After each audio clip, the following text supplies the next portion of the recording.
अस्सलाम वालेकुम, मैं हूं फैसल तारिड़।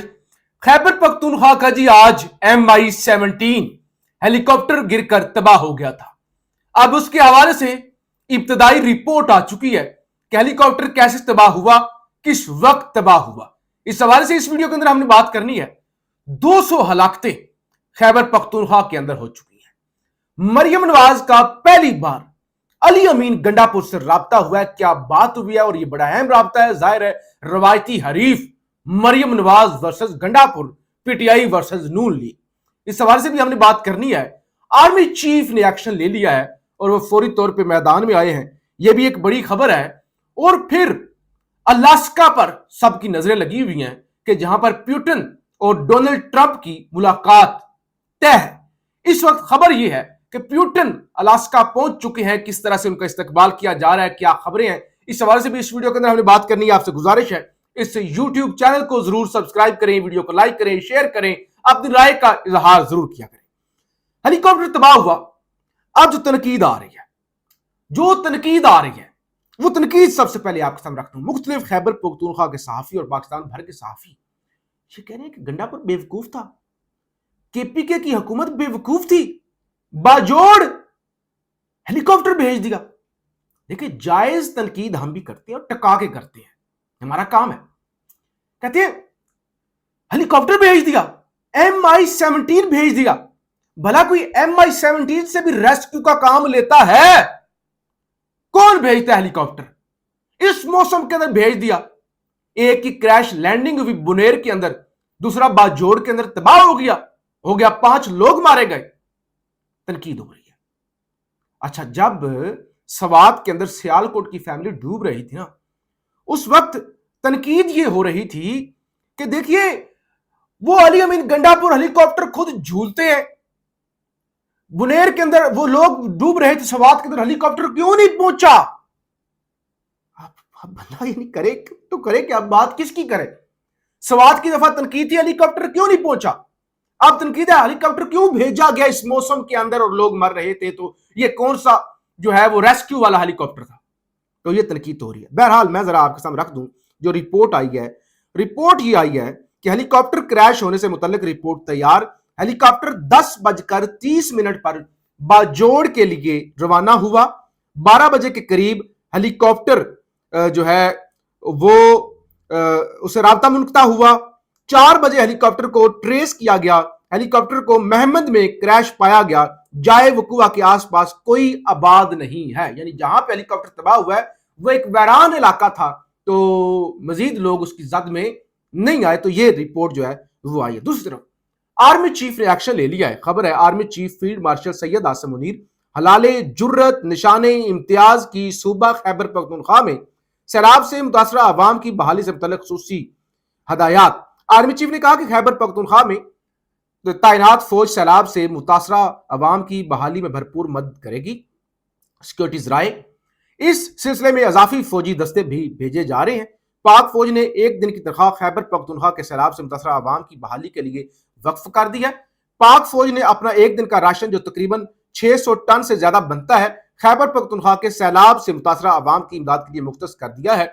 आर्मी चीफ ने कोर ऑफ इंजीनियर्स को खुसूसी हदायत जारी कर दी है कि पुलों की मुरम्मत का काम जल्दी करें। तो बहरहाल ये आर्मी चीफ की जानिब से लंबा चौड़ा बयान जो है वो सामने आया। इस वक्त पूरे पाकिस्तान को ज़ाहिर एक होने की जरूरत है और केपी की हुकूमत का मौक़िफ़ ये है कि असल में इतना नुकसान नहीं होना था। जो 200 हलाकतें, ताज़ा तरीन नंबर ये है 200 हलाकतें हो चुकी हैं और खैबर पख्तूनख्वा के जराए ये कह रही हैं कि हलाकतें बढ़ सकती हैं। अभी 4 दिन तक रेस्क्यू ऑपरेशन जारी रह सकता है और नंबर ये 300-400 खुदा ना करे इससे ऊपर भी जा सकता है। तो ये सूरत हाल बनी हुई है और असल में ये सब कुछ नायली से वो खैबर पख्तूनख्वा मौक़िफ़ ये है कि नायली की वजह से नहीं हुआ बल्कि क्लाउड ब्रस्ट हुआ है। अब इसको ना तो प्रिडिक्ट किया जा सकता है और ना किसी के इख्तियार में कि अचानक बड़े पैमाने पे क्लाउड ब्रस्ट, जो नहीं जानते वो सोशल मीडिया पे जाके यूट्यूब पे जाके सर्च कर सकते हैं कि क्लाउड ब्रस्ट जैसे वो चकवाल के अंदर हुआ था। अचानक इतनी बारिश 4 दिनों में नहीं होती जितनी आधे घंटे में हो गई थी। तो यही वाला काम इधर भी हुआ। दूसरी तरफ मरियम नवाज का वज़ीर आला खैबर पख्तूनख्वा अली अमीन गंडापुर को टेलीफोन किया गया। ये अच्छा जेस्चर है, इसको इस पर तनकीद नहीं करनी चाहिए। जो भी मुश्किल वक्त में सबको एक होना चाहिए और ये बड़ा पॉजिटिव जेस्चर है। मरियम नवाज ने कहा है कि पंजाब जिस हद तक जहां तक जो पंजाब से आपको मदद चाहिए हो, आपका अपना सूबा है पंजाब, बस आप हुक्म लगाएं, हम आपके साथ खड़े हुए हैं। मियां नवाज शरीफ ने भी इसका नोटिस दिया। ये बड़ी पॉजिटिव चीज है। छोड़ देना सियासत को, लोग मार रहे हैं, छोड़ दे तनकीद को। तो ये बड़ा पॉजिटिव जेस्चर है कि पीटीआई और नून लीग एक पेज पर, या आप कह सकते हैं अली अमीन गंडापुर और जो है वो मरियम बीबी, तो ये बड़ी पॉजिटिव चीज है।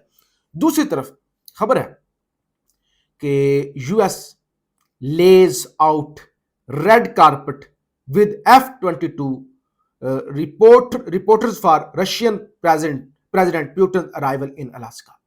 खबर ये कि पुतिन पहुंच चुका है, रेड कारपेट बिछाया गया है, दोनों तरफ F-22 तैयारे खड़े किए गए हैं, साथ में अलास्का 2025 का स्टेज सजा हुआ है और रेड कारपेट बिछाया गया है पुतिन का इस्तकबाल करने के लिए। पूरी दुनिया की नजर लगी हुई है, खासतौर पर भारत की नजर लगी हुई है कि अगर ये मुज़ाकरात कहीं नाकाम हो गए तो फिर भारत की बैंड जो है वो बजेगी। तो इसलिए इस सारी चीजों पर जो है वो नजरें जो है वो लगी हुई है कि ये सारी चीजें। अच्छा, दूसरी तरफ आज हामिद मीर साहब की जानब से एक बड़ा इंकशाफ किया गया है कि मुख्तलिफ एंकर्स, इमरान खान जब वजीर आजम थे तो उनको उनकी ड्यूटी लगाई गई कि आप इमरान खान को मनाएं कि आप इसराइल को तस्लीम कर लें। कहते हैं कि मैं खामोश बैठा रहा। खान साहब ने मुझसे पूछा कि हामिद मीर आप नहीं बोल रहे, आप बताएं क्या इसराइल को तस्लीम करना चाहिए या नहीं करना चाहिए। तो मैंने कहा खान साहब आप मोहम्मद अली जिन्नाह से बड़े लीडर तो नहीं है। तो खान ने हाथ पे हाथ दे के मार के कहा कि बिल्कुल मैं कायदे आजम से बड़ा लीडर नहीं हूं और इस मुल्क के अंदर वही पॉलिसी चलेगी जो कायदे आजम मोहम्मद अली जिन्नाह की थी। तो लिहाजा इस वजह से जो है हामिद मीर कहते हैं कि मुझ पर फिर बेशुमार जो है वो तनकीद भी हुई और फिर जाहिर है मुझे बड़े लोगों की कालें आई कि क्या जरूरत थी इमरान खान को इस तरह का इश्तियाल दिलाने की और इसराइल को तस्लीम ना करने के हवाले से मुतमिन करने की। दूसरी तरफ इस्लामाबाद में एक शोर है जी, पिछले कई दिनों से इवन तमाशा बना हुआ है। आज वो मदनी मस्जिद जिसको शहीद किया गया था उसकी बुनियाद रखी गई, पुलिस वाले जख्मी हुए, मुजाहिरीन जख्मी हुए। तो आज तलाल चौधरी के हवाले से एक खबर चल रही है, तलाल चौधरी का वजाहती बयान चल रहा है जिसके अंदर दावा ये किया जा रहा है कि मौलाना फजल रहमान की रजामंदी से मस्जिद को शहीद किया। अब्दुल गफूर हैदरी के घर में मुशावरत हुई। कहा हमने तो मुशावरत से किया है, यानी हमने कोई ऐसे सोलो एक्शन नहीं किया, हमने तो जो किया है मौलाना फजल रहमान को और सबको एतमाद में लेकर किया है। हम जो है वो बिल्कुल भी इस मामले में अकेले नहीं थे। फिर जनाब आज तारिक खुस्सा साहब का एक जो जिसे कहते हैं कॉलम, वो बड़ा सोशल मीडिया पे वायरल हो रहा है जिसके अंदर वो दावा करते हैं कई सियासतदान जो कभी जमहूरियत सिविल बालादस्ती के बड़े हमायती थे अब खामोश हैं, कुछ तो इस हाइब्रिड निजाम की तारीफ भी करते हैं। हकीकत यह है कि वो ताकतवर को चकमा देने में नाकाम रहे, गुलामी आखिरकार जिल्लत पर खत्म होती है। और साथ ही साथ जो असद उमर के भाई जुबैर उमर है उन्होंने भी मियां नवाज शरीफ के हवाले से एक दावा किया है। कहते हैं यास्मीन राशिद ने नवाज शरीफ को हराया तो रिटर्निंग अफसर से फॉर्म 47 पर दस्तखत करने का कहा गया तो रिटर्निंग अफसर ने इनकार कर दिया। इस पर उनकी पिटाई की गई। कहानियां तो बहुत सी हैं कि मुतबादल रिटर्निंग अफसर को पैसे देकर दस्तखत करवाए गए। तो एक तरफ जाहिर है पाकिस्तान के अंदर सियासत और सियासत के अंदर जो एक बिलो लेवल की चीजें हैं वो चल रही हैं। दूसरी तरफ हेलीकॉप्टर तबाह हो गया, लोग शहीद हो गए, खैबर पख्तूनख्वा के अंदर पुल तबाह हो चुकी हैं और 200 से ज्यादा हलाकतें हो चुकी हैं। पाकिस्तान जिंदाबाद।